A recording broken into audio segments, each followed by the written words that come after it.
नमस्कार आप सभी को।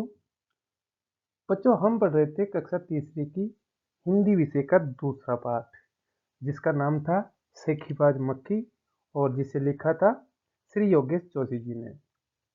बच्चों पिछले वीडियो में हमने इस पाठ को लगभग आधा पढ़ लिया था जिसमें इस कहानी के बारे में हमें शुरुआती जानकारी मिलती है। इस वीडियो के माध्यम से हमने जाना था कि किस प्रकार मक्खी जैसे एक तुच्छ प्राणी ने जंगल के राजा शेर को हराया था। और अब इस वीडियो के माध्यम से हम आगे की कहानी जानने का प्रयास करेंगे कि मक्खी आगे किस किस जानवर को हराती है और कैसे हराती है। तो आइए पढ़ते हैं इस पाठ को। तो आइए बच्चों आगे पढ़ते हैं इस कहानी को। मक्खी घमंड में चूर होकर उड़ती उड़ती आगे बढ़ी। सामने एक हाथी मिला। यहाँ पे एक नया शब्द आपको मिलता है, वो है घमंड। घमंड का मतलब होता है गर्व, अभिमान, जिसे आप इंग्लिश में कह सकते हैं प्राउड। घमंड का मतलब होता है अभिमान। कहने का मतलब है जैसे ही शेर ने उसको प्रणाम किया, झुककर जंगल के राजा ने उसको प्रणाम किया कि इससे क्यों बहस करूं मैं, इसको जाने दो। तो ऐसे उसने जैसे प्रणाम किया तो मक्खी को घमंड हो गया कि मैं तो जंगल के राजा शेर को हरा दी। और घमंड में चूर होकर मतलब एकदम से चाल बदल गई उसकी और वो आगे बढ़ती गई। सामने एक हाथी मिला। मक्खी ने कहा, अरे हाथी, मुझे प्रणाम कर। मैंने जंगल के राजा शेर को हराया है, इसलिए जंगल में अब मेरा राज चलेगा। जैसे उड़ती उड़ती जा रही थी मक्खी, उसे एक हाथी दिख गया।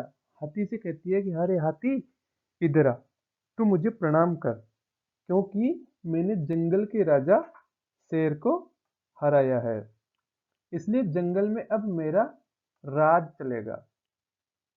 अब जंगल का जो राजा था शेर, उसको तो मक्खी ने हरा दिया। तो उसने ऐसा सोचा कि जब जंगल के राजा को मैं हरा दी तो अब तो मेरा ही राज है, अब तो मेरा ही शासन है। राज का मतलब होता है अधिकार, मतलब जंगल में मैं जो कहूंगी वही होगा। तो हाथी ने सोचा कि इस पागल मक्खी से बहस करने में कौन समय बर्बाद करे। इस पागल मक्खी से मैं बात नहीं करूंगा, क्यों इससे बात करके मैं अपना टाइम वेस्ट करता हूँ। बहस मतलब होती है बातचीत, मतलब क्यों फालतू की बातचीत में इससे करूं, ये तो अपनी डींग हाँक रही है, मतलब अपनी बढ़ाई खुद कर रही है। तो साथ हाथी ने सूंड उठाकर, हाथी ने सूंड, अपनी ऊपर की सूंड आप जानते हो ना, सूंड ये होती है हाथी की सूंड। तो हाथी ने क्या किया, उसको इग्नोर किया और उसकी सूंड को ऊपर उठाकर मक्खी को प्रणाम किया और आगे बढ़ गया। जैसे कि आप इस चित्र में देख सकते हो, ये मक्खी है और ये हाथी की सूंड। हाथी ने अपनी सूंड को ऊपर उठाया और मक्खी को प्रणाम किया और आगे बढ़ गया। उसने सोचा कि क्यों मैं अपना टाइम वेस्ट करता हूँ, क्यों मैं अपना समय बर्बाद करता हूँ इससे बहस करके। सामने से आ रही लोमड़ी ने यह सब देखा। सामने एक लोमड़ी आ रही थी और उसने पेड़ के पीछे छुपकर सब कुछ देख लिया था। लोमड़ी मंद मंद मुस्कुराने लगी। मंद मंद मुस्कुराना, यहाँ पे भी एक नया शब्द मिला है, मंद मंद मुस्कुराना। मंद मंद मुस्कुराना का मतलब होता है धीरे धीरे हंसना, मन ही मन में हंसना। तो लोमड़ी ने सब कुछ देखा था, इसलिए वो मुस्कुरा रही थी, धीरे धीरे हंस रही थी। इतने में मक्खी ने लोमड़ी से कहा, अरे ओ लोमड़ी, चल मुझे प्रणाम कर। मैंने जंगल के राजा शेर और विशालकाय हाथी को भी हरा दिया। यहाँ पे एक शब्द और है जिसका अर्थ हमें जानना जरूरी है, विशालकाय। और विशालकाय का मतलब होता है बहुत बड़ा। कहने का मतलब मैं कल वीडियो में बोल रहा था कि जंगल में जो जानवर होते हैं, हाथी को सबसे बड़ा माना जाता है। तो कहती है कि मैंने जंगल के राजा को हरा दिया और सबसे बड़े जानवर को हरा दिया। मैंने शेर को भी हरा दिया और मैंने हाथी को भी हरा दिया। तो अब लोमड़ी से बोलती कि तू भी मुझे प्रणाम कर। लोमड़ी ने उसे प्रणाम किया, फिर धीरे से बोला। लोमड़ी भी उसको झुककर प्रणाम की और धीरे से बोली कि धन्य हो मक्खी रानी, धन्य हो आपका जीवन। लोमड़ी ने उसको बिना बोले ही प्रणाम कर दिया, बिना कुछ बोले ही प्रणाम कर दिया कि जब इसको हाथी ने, इसको शेर ने मुंह नहीं लगाया तो मैं भी इसको मुंह नहीं लगाती हूँ और इसके सामने हाथ जोड़ देती हूँ, इसको प्रणाम कर देती हूँ।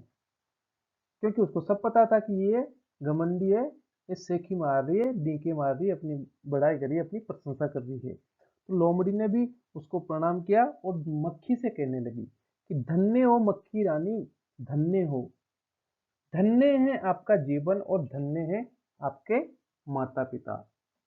लेकिन मक्खी रानी, वह उधर जो मकड़ी दिखाई दे रही है ना, यहाँ पे मकड़ी शब्द आया है। मकड़ी आप वीडियो में, पिछले वीडियो में भी देखे थे, एक छोटा सा कीड़ा होता है जो जाली बनाकर रहता है, जैसा इस पिक्चर में, इस चित्र में आप देख सकते हैं। ये होता है मक्खी।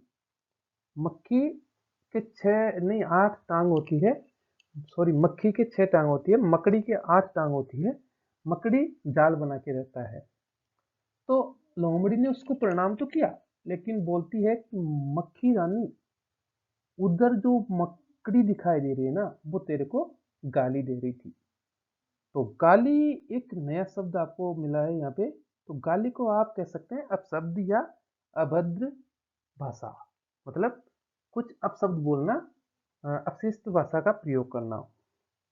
तो कहती है कि उसकी जरा खबर लो ना, खबर लेना। यहाँ पे एक शब्द आया है, खबर लेना। खबर लेने का मतलब होता है दंड देना, उसको दंड देना। लोमड़ी ने उसको प्रणाम किया, क्योंकि लोमड़ी बहुत चालाक जानवर होती है।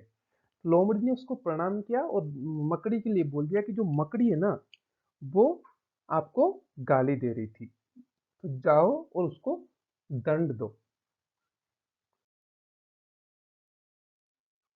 ये सुनकर मक्खी गुस्से से लाल हो उठी। गुस्से से लाल होना मतलब किसी के प्रति अत्यधिक गुस्सा होना। तो जब लोमड़ी ने कहा था कि जो मकड़ी दिखाई दे रही है ना, वो आपको गाली दे रही थी, तो ऐसा सुन के लोमड़ी को बहुत गुस्सा आ गया। लोमड़ी गुस्से से लाल हो गई। मक्खी बोली, उस मकड़ी को तो मैं चुटकी बजाते ही खत्म कर दूंगी। और मक्खी कहती है कि उस मकड़ी को तो मैं चुटकी बजाते ही मतलब थोड़े से समय में ही खत्म कर देती हूँ। और ये कहते हुए मक्खी मकड़ी की तरफ झपटी और मकड़ी के जाले में फंस गई। आपको पता है मकड़ी ऐसी होती है, मकड़ी जाल बना के रहती है। तो कहती है कि उस मकड़ी की मजाल जो मुझे गाली देगी, मुझे अपशब्द बोलेगी, मैं उसको तो अभी चुटकी बजाते ही खत्म कर देती हूँ। ये कहते हुए मकड़ी मकड़ी की तरफ झपटी और मकड़ी के जाल में फंस गई। ये ऐसा कहकर मक्खी जो थी, बिना देखे बिना सोचे विचारे मकड़ी की तरफ झपटी, और जैसे ही मकड़ी की तरफ झपटी, उसके जाल में वो फंस गई। मक्खी जाली से छूटने की ज्यों ज्यों कोशिश करती गई, त्यों त्यों और अधिक फंसती गई। मक्खी फंसने के बाद, मक्खी मकड़ी के जाल में जैसे ही फंसी तो उसने छूटने की कोशिश की, निकलने की कोशिश की। तो जैसे हिल के कोशिश करने लगी निकलने की, तो हिलने से वो और अधिक फंसती गई, जाल में वो और गहरी फंस गई। अंत में वह थक गई और हार गई। ये देखकर लोमड़ी मंद मंद मुस्कुराती हुई वहां से चलती बनी। चलती बनना मतलब वहां से चले जाना। जैसा कि आप इस पिक्चर में देख सकते हैं कि जो मक्खी है वो मकड़ी के जाल में फंस फंस गई है और यहाँ पे एकदम हार मान लेती है। तो ऐसा हुआ कि मकड़ी जो थी बिना बोले ही मक्खी के जो घमंड था, मक्खी का जो घमंड था उसको खत्म कर दी।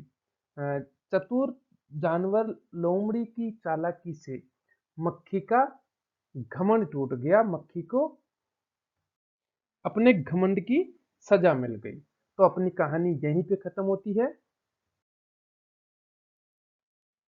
और इससे शिक्षा मिलती है।